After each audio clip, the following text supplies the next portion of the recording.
Use Case 11 demonstrates Zero Trust Network access applied to controlled remote access for sensitive internal services. We'll walk through the key elements, from threat model and identity to microsegmentation, continuous monitoring, and deployment steps. The goal: verify who and what, grant the least necessary access, and continually validate trust throughout each session. Start with the threat model: unauthorized lateral movement, compromised credentials, unmanaged devices, and third-party access. Business drivers include protecting IP, meeting compliance, reducing breach blast radius, and enabling secure remote work.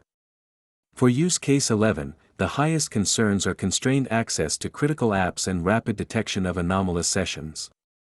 Identity is the primary control.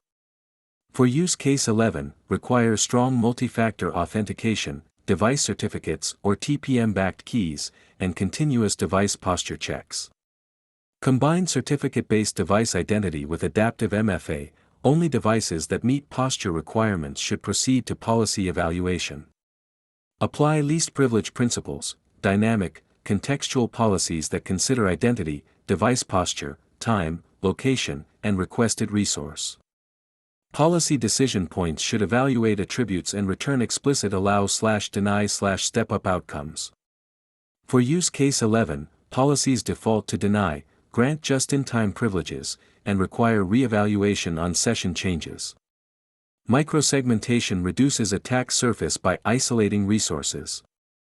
Implement session-based access controls that bind each session to a specific resource set and monitor session context. For Use Case 11, segment critical services, restrict east-west traffic, and ensure sessions time out or require re-authentication on sensitive actions. Continuous monitoring is essential.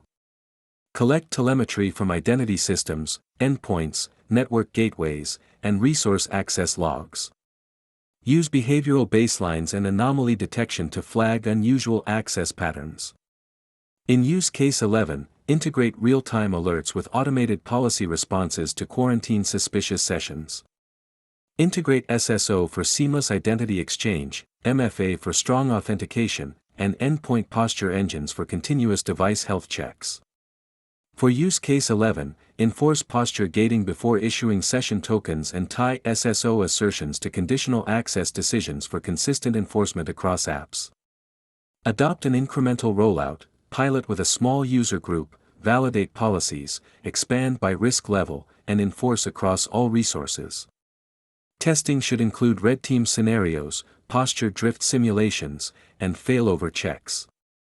Success metrics for Use Case 11: reduced lateral movement indicators, faster detection time, lower mean time to remediate, and user friction below defined thresholds.